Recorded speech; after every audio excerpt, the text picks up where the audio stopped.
criadores! Bem-vindos a mais um episódio do seu programa favorito de literatura, arte, drama, tretas e músicas.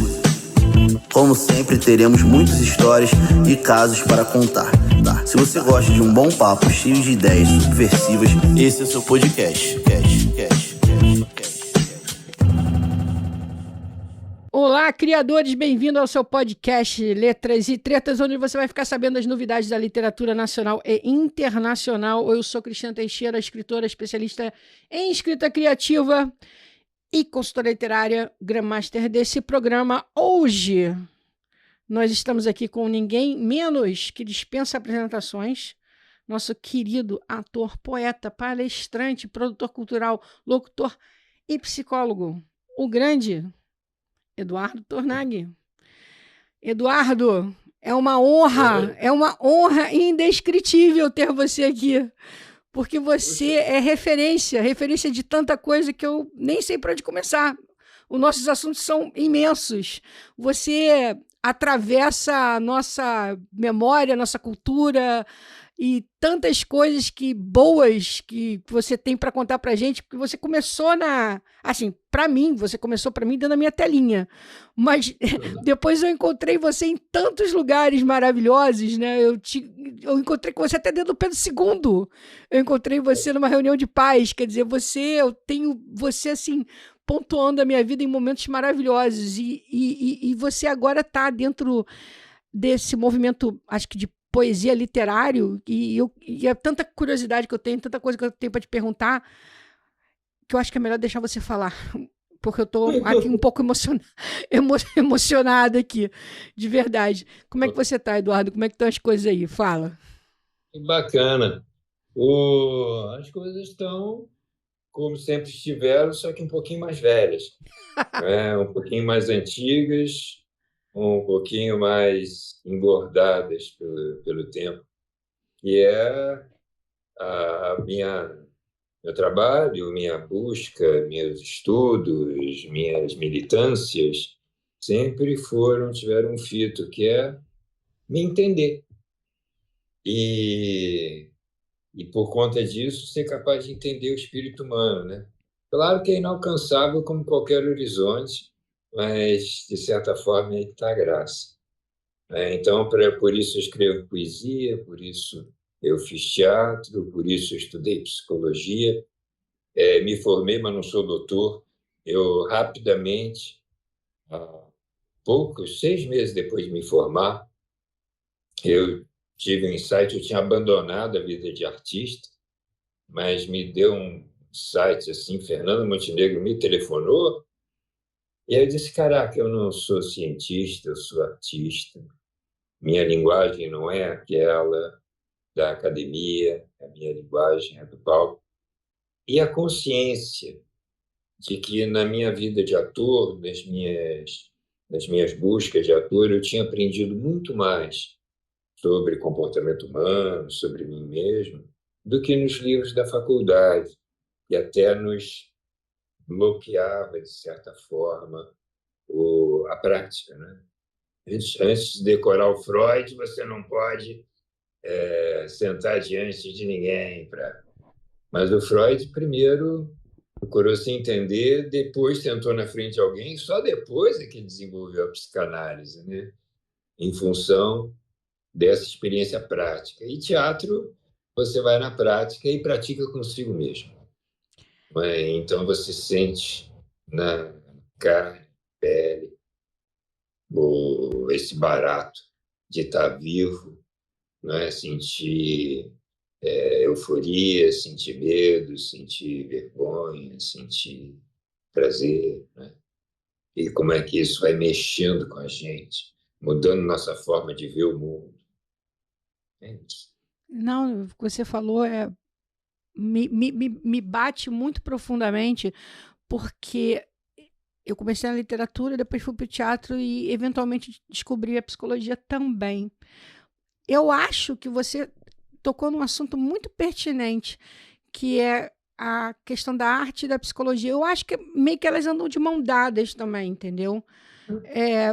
Pela questão da dramaturgia, da questão do psicodrama, a questão da da parada do Édipo, da questão do drama grego. Eu acho que tem essa questão, né? O teatro, a yoga, a dança clássica, erudita.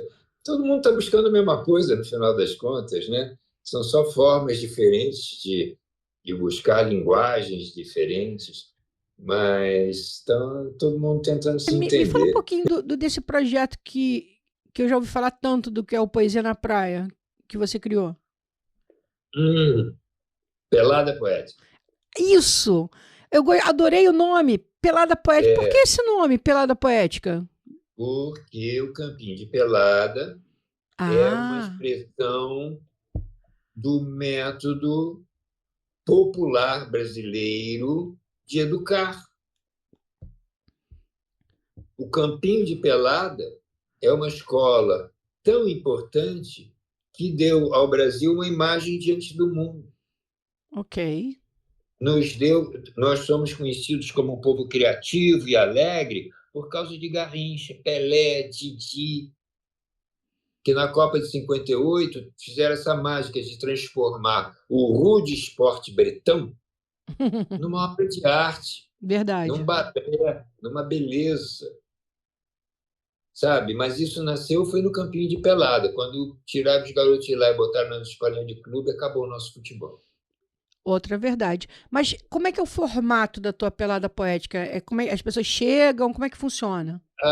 É igualzinho ao Campinho de Pelada. Não tem formato. Se é uma rua de paralelepípedo íngreme, é aquele o campo. Não é? Se é um pedaço de barro no campo, é aquele o campo. E não tem regras. Tudo é combinado, é a coisa mais democrática que tem. Tudo é combinado de comum acordo na hora. E quem quiser entrar, chega do lado, levanta o dedo, o cara diz, entra, chuta para lá. Entendi. Então, esse formato de liberdade, vai quem quer. Olha. Joga o craque e joga o perna de pau. Olha.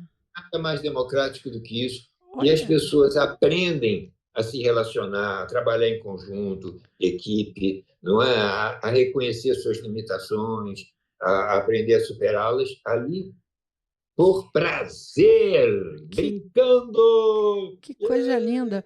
E já teve algum tipo de batalha de rima nesse teu grupo? Sim. Olha. Eu não gosto muito de batalha de rima, não. Também não gosto da ideia de batalha, a ideia de pegar.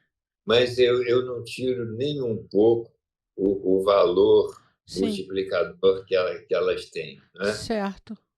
Mesmo porque o meu exemplo é o Campinho de Pelada. No Campinho de Pelada você batalha, né? Você quer ganhar o jogo. Certo. Mas então a gente tem brinquedos vários e já teve dias assim de auge de batalha de rima. Grupos que nasceram lá, inclusive. Tem um grupo de meninas que eu tenho muito orgulho de ter visto se conhecer lá. Isso deve ser muito legal mesmo. Você ser uma referência de um ponto de encontro para criações, né? Mas é isso que é um Campinho de Pelada. Nossa, que legal. E então, é aberto para todas as idades, as pessoas chegam no improviso, chegam com textos escritos e mandam ver. Isso. Ou só ouvem, que também é legítimo. Ou então só escutam. Sim, claro, tem público, óbvio.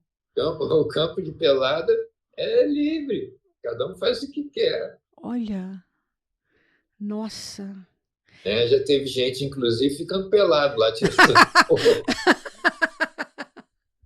Pegou o termo campo de pelada e entrou pelado. Entendi. Peguei. Era um menino muito novo, não sabia que isso só foi novo lá nos anos 60. Entendi. O campinho fica em Copacabana, né? Não fica? Fica no Leme. No Leme. Leme. No quiosque Estrela de Luz. Estrela de Luz. Estrela de Luz. Tá. Fica em frente à antiga Fiorentina, que agora... Fiorentina, claro. A pizzaria. Tá. E ele acontece quando? toda quarta-feira, a partir de 8 horas da noite. Pô, que delícia, cara. Que delícia. Pô, Assim, delícia é a palavra. pô, cara, imagina. Poesia na praia. Sério. Isso é maravilhoso, cara. Isso aí é a bênção dos deuses. Sério, uma bênção dos deuses. Se não for pedir muito, será que a gente pode ter um tostão da sua voz misturado com um pouquinho de Deixa poesia? eu dizer então aqui, Sansara, só por Vai causa lá, disso. vai lá. Desejo sim que meu texto tenha alguma relevância e acerte alguém bem na testa a golpes de coração. Almejo atingir o ponto da minha insignificância que pode tocar o outro por ter um timbre de igual. Busco um olhar de menino, ingênuo por ser genuíno, vigor de primeira infância, para demolir cara feia, e só castelos de areia têm verdadeira elegância. Olha, tem umas coisas em tudo que eu escrevo, quando eu digo, não é, para o leitor, para demolir cara feia, né, eu estou me referindo a mim, sabe? Sou meu primeiro leitor. Então, cada vez que eu leio esse poema, eu lembro, né, que, pô, o importante é que eu busco um olhar de menino, eu busco ingênuo, mas por ser genuíno, por ser verdadeiro. Eu tenho, sabe, que reafirmar para mim mesmo essa coisa, vigor de primeira infância. E que a tarefa, no final das contas, é para demolir cara feia. Mas tem que começar pela sua, Claro, como sabe? exemplo. Não aponta o dedo para o outro, não. Você tem que começar pela sua, né? Porque aí você contagia menos cara feia à sua volta. Claro, claro. Com certeza. Mas você estava comentando antes da gente ir para o ar, você está fazendo um projeto? Você pode falar sobre isso um pouquinho? Tá falando do projeto? Tem vários. Sim, os poemas, né? Isso, É eu fiquei curiosa. um concurso de poesia de um grupo que é sediado, inclusive, hoje no Espírito Santo, mas é o pessoal daqui do Rio. Chama Psil Poético.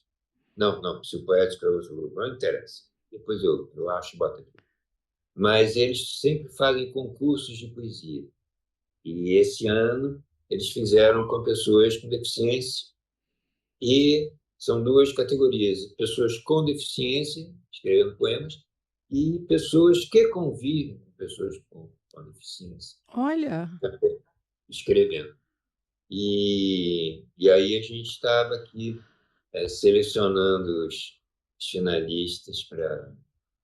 Todo mundo vai ganhar prêmio, porque, como eu te falei, das batalhas eu gosto de competição. E nem acho que poemas possam se competir, não é? É isso. sim. A poesia representa, eu acho que para quem lê, né, tem valor naquele momento, aquele significado, porque eu acho que ela tem uma... É difícil, eu diria quase impossível julgar, né? Eu nunca entendi muito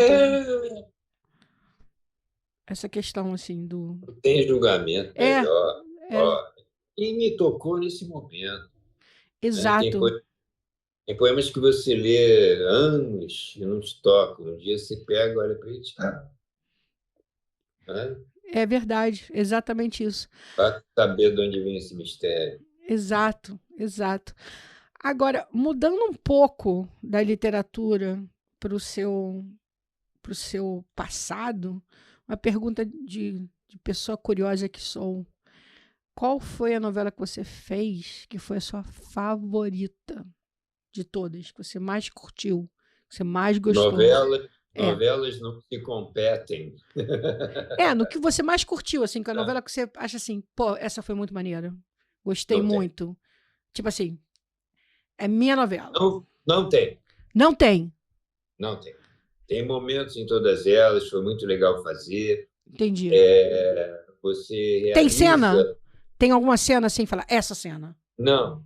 Sério? Olha. Não, sério. Olha que interessante. Que interessante. Olha, que interessante. Porque você fez novelas ícones, né? Então, por isso que eu perguntei. É sério. Perguntei por causa disso. Em teatro tem. Então fala. Porque em teatro tem momentos, por exemplo, como um silêncio que eu e o Luiz Armando fazíamos numa peça chamada Não Maltrate Robinson, do Grisoli. Uhum. E tinha um momento que a gente fazia um silêncio olhando um no olho do outro e a gente prendia a respiração. Era marcação?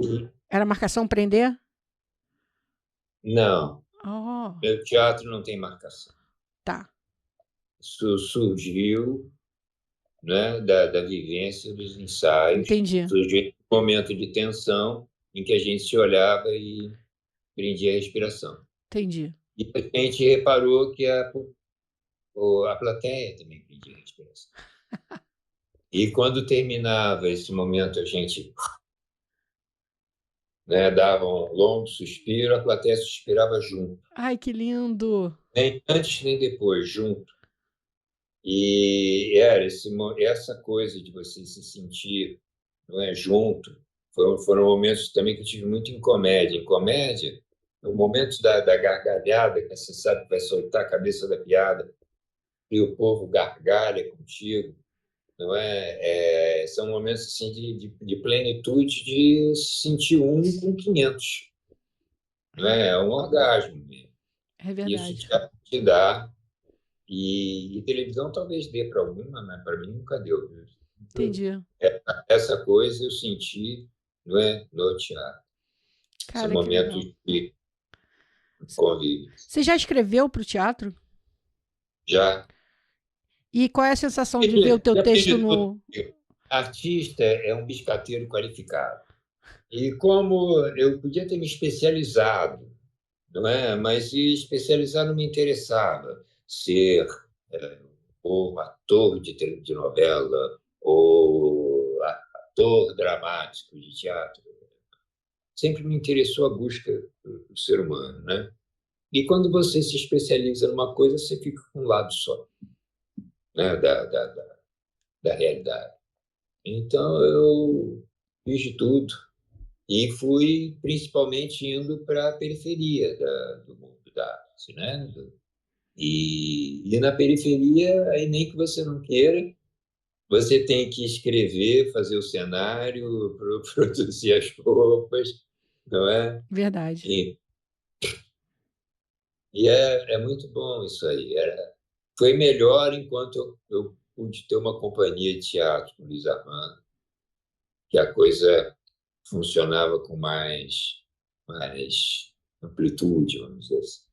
Sim. Mas o Luiz Armando faleceu e aí eu, concomitantemente, descobri que na nossa sociedade tinha uma parte do talento que eu não tinha. E aí não consegui levar a companhia como companhia adiante. Eu sei, essas coisas são... No teatro é tudo muito imprevisível mesmo. Graças a Deus. Sim. Senão era computador. Eu acho que o teatro é uma das coisas mais viscerais que eu já participei na minha vida. É muito meio circo mesmo, é ali, né? É a vida ali mesmo na tua frente. Acho muita emoção para todo mundo, né? Quem está fazendo, quem está assistindo. Acho que nada substitui essa emoção mesmo do teatro. Aliás, como você bem disse, graças a Deus. Agora, eu vou fazer uma última pergunta, que é uma pergunta meio de praxe aqui do podcast. Normalmente as pessoas perguntam para quem vai o seu agradecimento. Aqui a gente pergunta para quem vai os seus desagradecimentos na sua vida, para onde vai os seus desagradecimentos? Não tem desagradecimento nenhum. Não tem. Eu acho perrengue da vida, os chatos, os cretinos, os salafrários, são as pedras do caminho, não é? Olha, tem um cara que eu adoro, meu conservador favorito, é o Chesterton, que era um pensador cristão, mas católico, porque ele nasceu na Inglaterra, mas ele se converteu ao catolicismo. Só para chatear o rei e o establishment anglicano, porque era um absurdo um país cristão ser o império e escravizar outros povos. Certo. Mas ele era um conservador. E ele me ensinou que a facilidade é o pior inimigo da felicidade. Olha. E a civilização, potencialmente, o seu fim. Porque a civilização promete te dar todas as facilidades, não é? E, de repente, o que te entrega nunca... Era sempre conversa de vendedor, né? Porque você... Olha. um automóvel, você vai poder correr a 150 km por hora e aonde quiser. Aí pronto, você cai aonde? No engarrafamento. Então, é isso. A vida é muito mais vencer as dificuldades do que ter facilidade. O grande conto do vigário do nosso tempo, não é? É que, como nós somos um país escravista, não é? O barato era o seguinte: era você ser o senhorzinho, você ia ficar na varanda, deitado na sua rede, olhando os escravos lá embaixo, não é? A secarem o café, ou seja lá o que for. Então, esse é o vencedor. Não é? Até o século XIX, era vergonha um homem, um cidadão, que o resto não era cidadão, carregar pacote, levar uma carta. E chamava um negro de ganho para botar a carta em cima do... porque ele não podia ser visto levando uma carta para entregar para alguém. Podia bater na porta de alguém dizendo: vim te trazer essa carta que eu escrevi para você. Sim. Ele podia dizer: vim te trazer essa carta que eu escrevi para você, mas o negro é que carregou a carta. Senão ele estava desmoralizado. Olha que absurdo. Sim, sim. Né? Sim. Mas isso é um conto do vigário. O que é? Será que você é feliz ou tem uma baita de uma dor nas costas passando a vida inteira deitado numa rede? E sem um propósito na vida. Sem desafios. Quer ver uma coisa dessa cultura? Como é que era mesmo o nome? A lei europeia em geral, e a portuguesa também, não é? Diz que o mais velho, o herdeiro mais velho, leva tudo, para não dividir o patrimônio. Então, não tem essa de dividir com todos os filhos, não. No Brasil, isso não passou. No Brasil, a nossa tradição indígena e africana não permitiu que isso virasse lei. Aqui tem que ser dividido. Então, em Portugal, não. Em Portugal, o primogênito levava tudo. Segundo era padre. Que nome dava seu primogênito? Era o morgado. Morgado virou sinônimo de quê? De quê? Morgado é um idiota. É o que fica sem fazer nada? É o que fica na rede esperando que a vida lhe traga. Meu Deus! O morgado é o que fica, é o inútil. Virou o inútil, porque eram inúteis, cara. Meu Deus! Os caras só mamavam. Que loucura! E o patrimônio deles, não é, desandou. E no Brasil, mal e bem, com toda a pirataria, continua crescendo. Mas, enfim. Que história, cara. Eu agradeço a todos os chatos, a todos os salafrários, a todos os escrotos que passaram pela minha vida, né? As pessoas que me traíram, me provocaram dores terríveis mesmo, né? Que me fizeram, às vezes, me decepcionar com a raça humana. Tem aquela coisa horrorosa que é experimentar ficar desconfiando dos outros, não é? Agradeço a todos, inclusive aos meus momentos de desconfiança no outro, porque eu tinha sido ferido, porque eu aprendi a lidar com isso. Isso acontece, não é responsabilidade minha, isso é da vida, né? E tem que passar por isso, tem que aprender a lidar com essa dor e pronto, vamos em frente. Cara. Enfrentar essa porcaria, porque superando isso é que você tem chance de ser feliz, né? Cara, Eduardo, isso foi demais, sério, foi lindo, Foi um dos melhores desagradecimentos que eu já ouvi invertidos. Muito obrigada.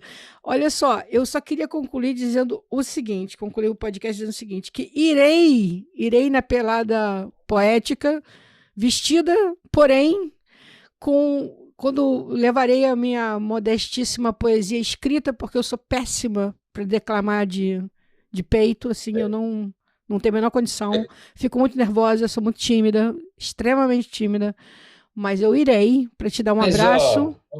Então, para me despedir de você, fala. Timidez não tem nada a ver com isso. Tá, fala.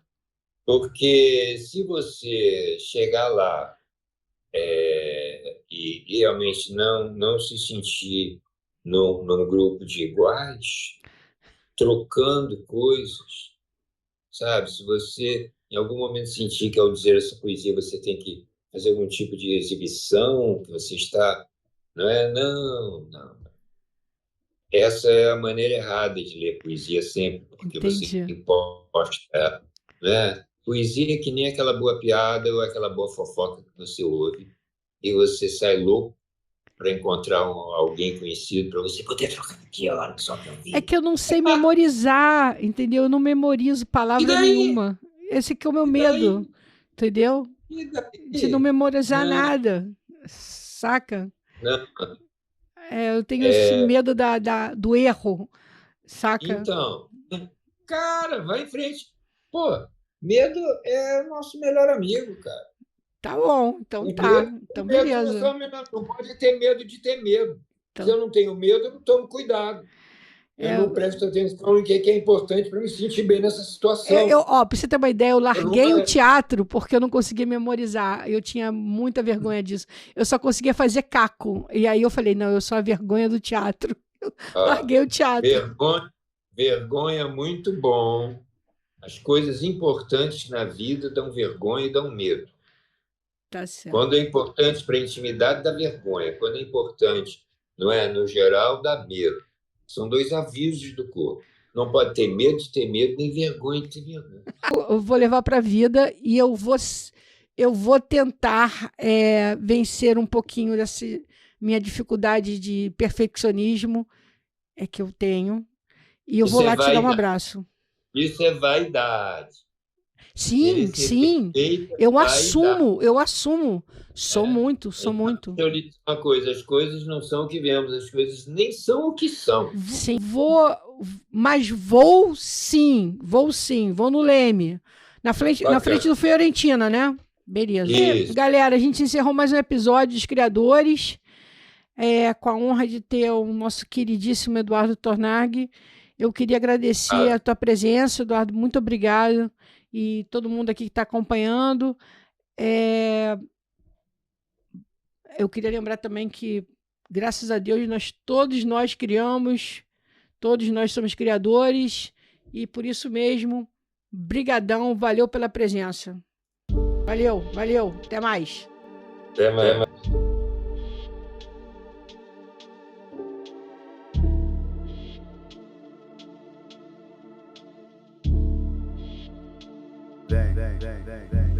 Assim, valeu aí por ter assistido a mais um episódio dos Criadores de Casos. Para quem gosta de escrita criativa e mentes subversivas, é só se inscrever no nosso canal do YouTube. Escritora Cristina Teixeira, e até o próximo episódio de Rebeldia Literária. E não se esqueça, todos criamos, somos todos criadores.